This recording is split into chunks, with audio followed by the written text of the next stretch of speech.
Yo, kembali lagi bersama Mimin di sini di channel Guarchat.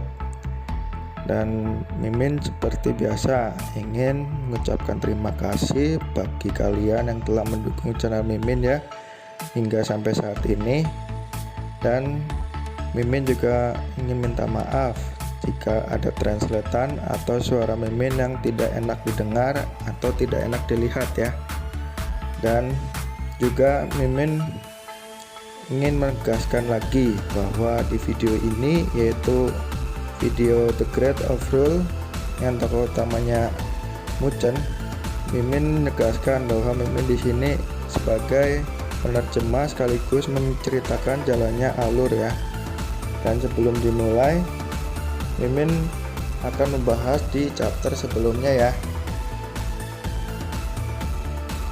Tim Muzhen dan tim yang lainnya sudah berada di dalam gunung kuil Dewa Kayu, dan mereka saat ini sedang berhadapan dengan sesosok pejuang besar yang menceritakan dan memberitahukan bahwa tempat ini tempat larang. Tapi tim Muzhen dan tim yang lainnya tidak mengetahui itu. Bahkan mereka pun bertekad untuk mengambil harta yang ada di situ. Tapi pejuang kuat atau pejuang besar itu memberitahukan bahwa jika mau mendapatkan harta ini harus melewati beberapa lantai, yang dimana lantai itu ada boneka perang, dan di situ mereka sudah menghadapi boneka di lantai 5. Gimana kelanjutannya? Ayo, selamat menonton. Saat ini Muzhen turun langsung melihat apa isi dari lantai 9, dan ternyata yang dilihat Muzhen yaitu Jiuyang Shenxi. Itu merupakan harta yang sangat berharga atau penting. Bahkan harta itu bagi Muzhen sangat berguna untuk kultivasi, yaitu kultivasi untuk mencapai tubuh abadi, dimana dengan itu dapat memurnikan tubuh abadinya menjadi ke tingkat yang lebih tinggi.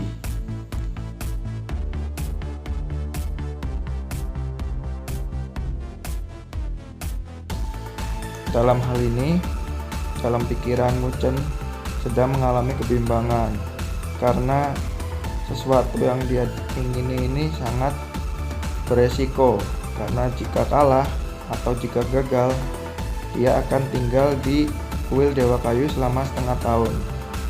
Itu bagaikan di penjara.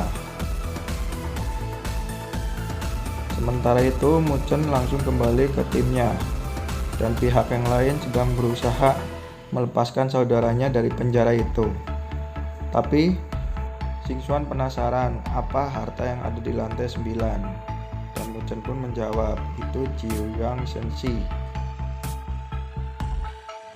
Dan Luoli pun di situ terkejut. Tapi Xingxuan langsung menegaskanlah kembali ke Muzhen apakah dia benar-benar melihat sesuatu yang berharga, yaitu harta yang luar biasa pentingnya itu atau tidak. Dan di situ pejuang besar atau pejuang kuat itu langsung menanyakan kembali kepada tim Muzhen, dan dia berkata, apakah ada seseorang lagi yang menantang boneka perang itu? Dan di situ Muzhen sekali lagi mengalami kebimbangan karena dia pun takut jika mengalami kegagalan. Tapi tanpa disengaja Muzhen pun terkejut dengan jawaban Luoli. Dia langsung maju untuk menawarkan diri untuk menantang boneka kayu itu.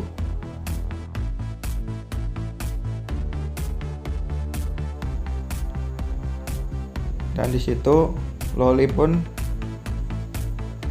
menguatkan Muzhen bahwa dia pasti berhasil. Dan sekali lagi dia mengatakan, percayalah kalau dia pasti akan mendapatkan sesuatu yang berharga, yaitu Jiuyang Shenxi yang diberikan padamu. Dan di situ pun Xingxuan langsung dengan tegasnya melarang Luoli untuk turun menantang boneka perang itu.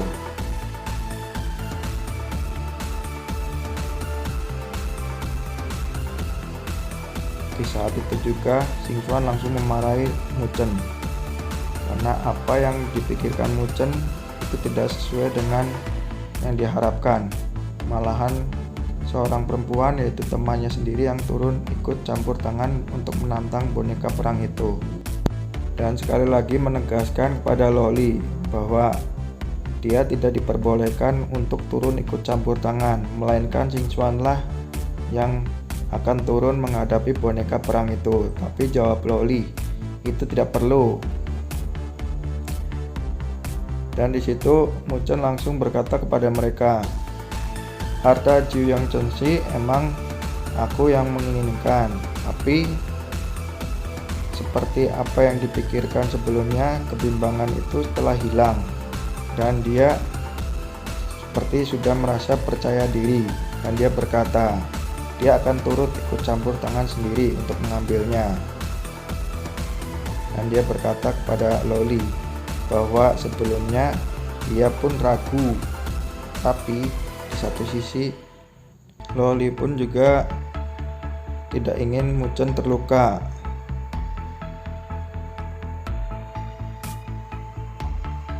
Dan Mu Chen berkata seperti itu seakan-akan dia tidak mempercayai Loli. Tapi sekali lagi Mu Chen menguatkan Loli bahwa dia harus menunggu di sini, biarlah Mu Chen lah yang melawan boneka perang itu. Dan dia dengan kesungguhannya mencium tangan Loli. Tapi di satu sisi Xingxuan merasa iri. Dan di saat itu juga Mu Chen langsung menawarkan diri dan berkata kepada pejuang kuat itu, memperbolehkan Mu Chen untuk melawan boneka perang di lantai 9. Dan pejuang kuat itu memperbolehkannya. Dan di saat itu juga boneka perang yang di lantai 9 turun ke arena, dan Mu Chen pun merasakan penindasan yang sangat kuat yang dikeluarkan oleh boneka perang itu.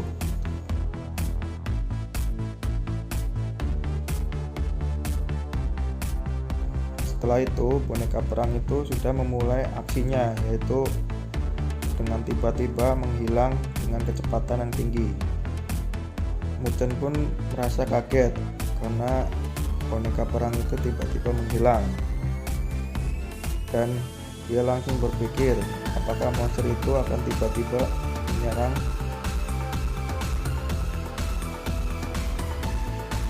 Dan di luar arena, yaitu Xingxuan juga merasa terkejut dengan kecepatan boneka perang itu.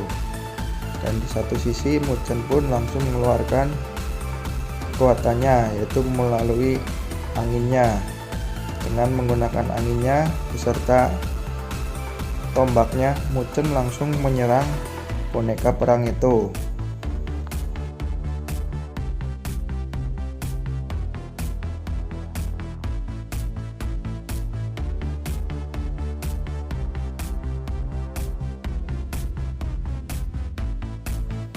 Dan boneka perang itu juga menyerang dengan tombaknya. Suara yang keras terdengar dari benturan kedua senjata mereka. Dan Mu Chen pun juga di situ mengeluarkan kekuatannya yang berasal dari tombak itu.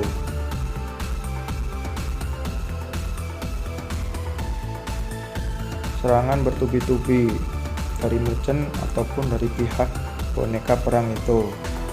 Dan ternyata di satu sisi kecepatan boneka perang itu sungguh begitu cepat, dan Mu Chen sedikit tertekan.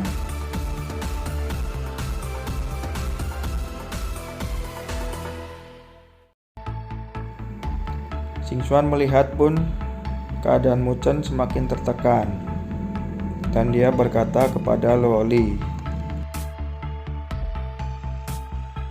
"Loli, bagaimana jika seandainya Mu Chen kalah?"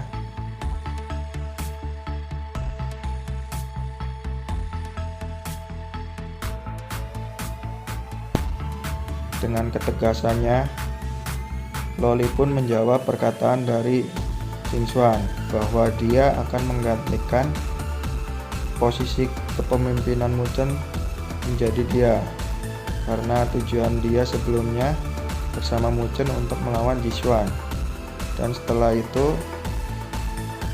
dia pun bertekad untuk menunggu Mu Chen selama setengah tahun di tempat itu, dan Xingxuan pun terkejut dengan jawaban Luoli.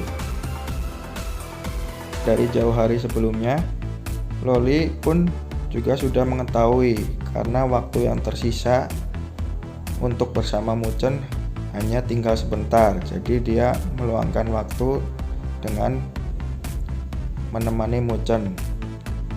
Dan sekali lagi Xingxuan berkata kepada Luoli, apakah perkataan itu memang perkataan yang berasal dari hati, yaitu sebuah jawaban yang tepat. Lalu Luoli berkata kepada Xingxuan, karena Mu Chen lah sesuatu atau seseorang yang berharga baginya. Dan dia menegaskan kepada Xingxuan bahwa dia akan melakukan sesuatu apapun demi Mu Chen.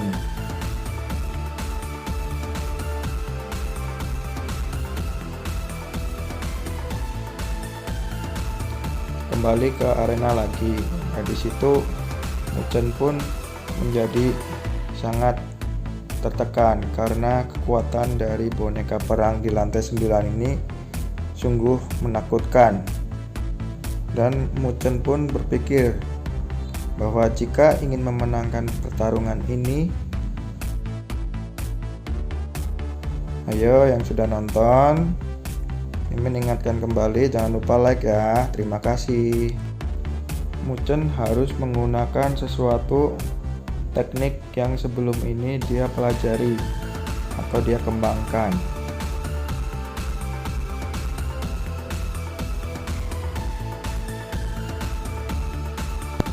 Mu Chen bersiap dengan mengeluarkan sebuah formasi. Dan seketika itu juga langsung cahaya keunguan langsung menguat dan meluas, bahkan auranya pun sungguh luar biasa.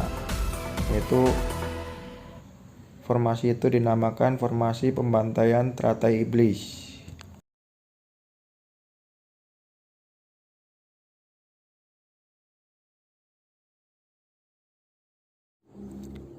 Terima kasih yang sudah menonton dari awal hingga akhir ini, dimana nantikan video selanjutnya ya. Jangan lupa nyalakan notifikasi dan alarmnya ya. See you next time.